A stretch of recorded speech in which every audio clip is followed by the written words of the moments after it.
What's up, everybody? Welcome back to the channel. Welcome to the frozen tundra of East Tennessee. Jeez, look at this. How crazy is this? We had 11 inches of snow here on our farm in East Tennessee. Insane weather, but I've been out checking traps. I got a package in the mail, popped it open, got a new rangefinder. This is a rangefinder from WoSports. So we're going to take it inside where it's definitely a lot warmer. Get ourselves changed clothes, maybe warm up a little bit. We'll pop this thing open. We'll talk a little bit about the specs on it. And then after that, when it warms up in about 6 months from now probably, I'm going to come out and I'm going to do some actual field testing of this, comparing it to my current rangefinder that I use, which is kind of industry standard, which is a Vortex Ranger. And then just kind of compare the two side by side and give you some results on that. So let's get inside and get warmed up. It is cold.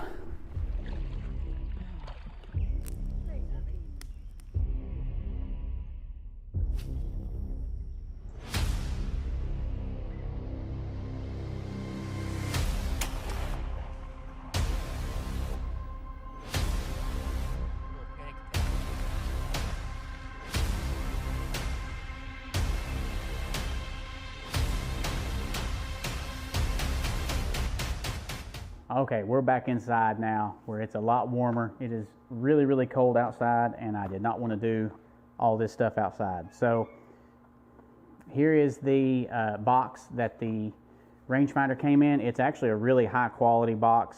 A lot of times when you get stuff off Amazon, you never really know what it's going to look like. It comes with its own battery, and this is a CR2 battery, which I think is the same battery that my Vortex Impact 1000 uses. I think in the intro I said it was a Vortex Ranger, but this is actually the Impact 1000. So I've got it here just for kind of a side-by-side comparison as far as kind of the fit finish type thing. Comes with a little lanyard with a loop to attach it, a microfiber lens cloth. Set that all over here. That fire feels pretty good. It's got a pretty heavy duty case. Oh, there's an instruction booklet. So we'll check that out in a second. The case is actually a lot heavier duty than the Vortex case is. So Vortex case is a kind of a snap lock here. Really lightweight, almost neoprene type material, lightweight. And this one's more of a heavy-duty nylon, polyester maybe, but it's really stiff, thick material, and it's got the Velcro hook and loop closure on the front. So the rangefinder itself, it's a camouflage rangefinder. I believe this one has an 800-yard maximum range capability on it. Fit and finish on this is good. It feels real high quality. The top of it's rubberized, the bottom is rubberized. It has a power range button here and a mode button, which I believe is really similar to the Vortex. Let me just double check. Yep. You got the range, the power and range button, and the mode button here on top. You have diopter, and make sure. Yeah, you've got diopter adjustment here. Same on the Vortex. Pretty much everything these days has diopter adjustments on it. So battery compartment is just a pull down to release the lock, and then it flips up. Pop the battery in, click it in, and there it's lit up. It's ranging. Obviously this isn't going to be my test or nothing. I'll take it outside and do a test, but it's lit up, it's ranging. I'll take it outside. We're supposed to get some more snow and stuff tonight, so we'll see how the weather is tomorrow if I make it out. But I don't see, well, there it is. So there's right below the battery compartment, there's a little metal bar where you'll attach your lanyard to it. So if you're the kind of person that, if you like to either wear your rangefinder on your wrist, or if you like to hang it up from a tree arm or a hook or whatever, some guys I know even clip it onto their harness. So it's right there. So there is the capability of that. This one, interestingly, this one don't have it. This actually has a mount in the bottom for a tripod. So you can actually screw this onto a tripod. I guess makes more sense if you think about it. If you're trying to do long distance ranging, trying to hold something this small steady at 800 yards it's going to be a challenge. So that kind of makes sense, actually, having the tripod mount in the bottom where you can put this on a tripod. If you like to do a lot of long range target shooting, you just set this on your tripod and just leave it there, and then you can move the tripod into whichever target you're wanting to shoot at. So that's actually a pretty interesting concept I'd never really thought of. So, well, fit and finish, like I said, is really good. Actually, you know, it's comparable to the Vortex. I would it's a little more plasticky in some places, but overall, really good fit and finish. And I'm just comparing it to the Vortex because this has been my current rangefinder for a while now, and this actually replaced a Halo rangefinder. I would never buy another Halo rangefinder. They're garbage. Thing was terrible. So, but this, you know, this, I believe Vortex has lifetime warranty on all their stuff. This WoSports has, I believe, a 1-year product warranty and then a lifetime technical support coverage too. So just something to consider. The big difference here obviously is going to be selling point, price point. So the Vortex comes in around anywhere from $235 to $250, depending on, you know, where you're shopping at, and you might find them on seasonal sales, before season, Christmas, you know, whatever. But anyway, it's you know, it's in that, I'm gonna call it mid-range price point for it. Whereas the WoSports, and I believe this is a model number H111. I don't see it on the box. I think that's what it said, was an H111. They also have an H110, which pretty much the difference is, I believe the H111 has angle compensation for archery hunting. So if you're shooting from a tree stand down to ground, you know, obviously your range is going to be slightly different because gravity is working in your favor. So the H111, I believe, has angle compensation, and the H110, I believe, is the number, it doesn't. So this one comes in, normal list price is $99.99, but it's on sale right now on Amazon. I'll put a link to it down below for $54.99, and I think that's actually with the coupon. I think there was a coupon for it. You'll see when you add it to your cart. It'll give you an option. If there's a coupon for it, you can get it, but it shows up on Amazon right now. It's $54.99. So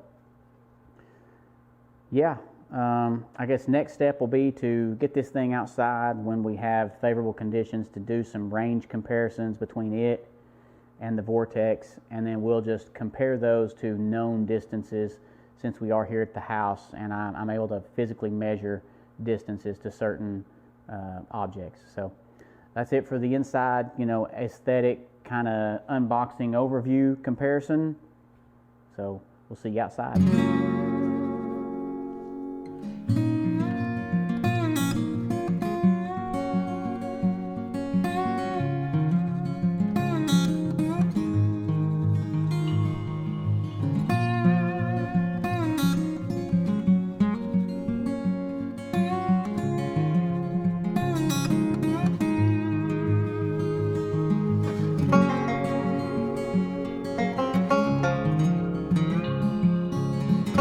Everybody, so we are outside here, going to give you a little bit of a recap of my playing around with this rangefinder for the past week and a half now. But first of all, what a dramatic difference we've got. When I first got the rangefinder and then we did the first part of this video, we were in single digits down to 1 degree. Yesterday was 71 degrees here, so huge temperature change around here. It's insane. But I've had a lot of time to come outside, play around with the rangefinder. And I actually took it, you saw in some of the clips here before, I actually took it out and did a comparison between it and the Vortex rangefinder that I've used the past couple of years. And I have to say, this thing was almost exactly the same as the Vortex as far as ranging goes. This one actually reads out into tenths of a yard. The Vortex only does individual single yards. So for example, if I ranged with Vortex, it might say 11, and if I range with this one, it might say 11.3 or 10.7. So either way, by the time you round up with the decimal, you ended up matching what the Vortex was saying. So that's really, I really like that, because that has always been an extremely consistent and reliable and high performance rangefinder for me. One thing I have to say too, though, is when I opened this one and started using it the first time, I didn't think it worked, because I was trying to range and I couldn't see anything. And I say I couldn't see anything, I could see the faint outline of numbers, and then when I adjusted the diopter to try to see the numbers, everything beyond it in the field of view was blurry, and so I thought something was wrong with the rangefinder. So I contacted the manufacturer, and I actually replaced the battery with a brand new battery, name brand battery, and everything started working fine. The LED display immediately got a lot bolder, darker. You could see it. I was able to adjust the diopter focus so that whatever I was trying to range was in focus, and you could still see the LED illumination. There is three modes on this. So there is a standard just rangefinder. There is a bow hunting option, so it actually does angle compensation, which I mentioned earlier, and I'll touch on a little bit more here. And then it actually even has I call it a velocity meter. It's basically just like a radar, like police use to check your speed. And I've never seen that before. I really don't have a use for it. It'll probably be something I'll play around with, like if I'm out and I see birds flying, I may just, for the heck of it, just range or just take the speed of the bird just so I know. I don't know, deer running, so it's something it's a cool feature. Is it something that I'm really going to use a lot of? Probably not. But anyway, the one thing I say that was a little challenging with this was when I put it in mode 2, which is the bow hunting mode. When you range something, so I'm gonna range real quick. When you range something, it gives, at first top right hand corner, it has an archery, a bow logo to let you know that you're in bow hunting mode. And then over to the left, it gives you a angle drop, so it lets you know what or angle increase or drop. It gives you the angle change of horizontal, the delta from horizontal in the direction you're ranging. And then it'll also give you, let me do it again just to make sure I'm telling you the truth, being honest with you. It gives you at the bottom, it gives you the horizontal yardage, assuming you were shooting perfectly flat horizontal. And then down below there in smaller font, smaller LED display, it gives you the calculated new distance. So when you range something that you've got an angle compensation you've got to do, what it does is it actually looks at the horizontal distance, it compensates what that angle change is, and you use your trigonometry rules to come up with what the new distance is going to be when you factor in gravity and elevation. So if you range upward, if you're shooting up a hill out west, for example, it's going to give you a new greater distance that you have to hold at. And if you're ranging downward, it's going to give you a shorter distance. Now, I did not test this at extreme angles, because when I bow hunt, I'm typically only 15, 18 feet off the ground. I don't have a need where I hunt to get 30, 35 feet up. So if I had a deer coming through, 10 yards from the base of my stand and I'm 30 feet in the air, I'm going to be shooting at an extreme angle. I didn't test this for that because that's not representative of my hunting. The other thing I was unable to really do was to test this at extreme long range. Around here, probably the longest shot we could make around here on my farm is 100 yards, 125 yards, just because of the way it lays. There's another farm that we hunt that I could actually shoot probably 300 yards. So that's a little bit of a stretch, a little bit of a reach from what I normally do, but I did not take the rangefinder to go check it out for that. And likewise, though, I have never even used my Vortex in that manner. So I really don't have a lot of experience with that. I haven't had a need to shoot that distance. We do have a trip that we're planning on doing to Wyoming this year for pronghorn. We've got plenty of points. We're going to apply. We shouldn't have any problem getting drone. And so I'm going to have to start getting more familiar and more comfortable with taking 300 to 500 yard shots. And in that case, that's when I'll probably really be able to put this to the test and be able to compare it a little bit more to the Vortex. But that's pretty much it For the rangefinder, like I said before, it's got a real good build quality. I like the rubberized texture on the top and bottom. It seems to be real good build quality. I mean, only time will tell how reliable and how long they last. But this WoSports, I've got a couple of their trail cameras, 4K trail cameras, and they have been fantastic. I have been extremely pleased with them. So if this is of the same quality as those trail cameras are, then I really don't have any doubt that this will be a high performance rangefinder. Another point is I believe they've dropped the price of this lately. There's two models, as I said. If you look on Amazon, I'll put the links below. There's a bow hunting version and a non-bow hunting version. There are two different price points. I think the bow hunting one is $75, $79, and the non-bow hunting one, I believe, was $54. But there's also a coupon on there right now that you can click to bring that price down a little bit more. So depending on if you need the angle compensation or not, you might want to check into that. So anyway, that's it for this review. Go check it out if you're looking for a rangefinder. I really don't think you can go wrong with it, especially at this price point. Thank you for watching. Please drop your comment below. I appreciate if you go and you hit that subscribe button, hit the bell if you'll be notified every time we release a new video. I got some more product review videos coming up before long. But thank you for watching. Have a blessed day. God bless.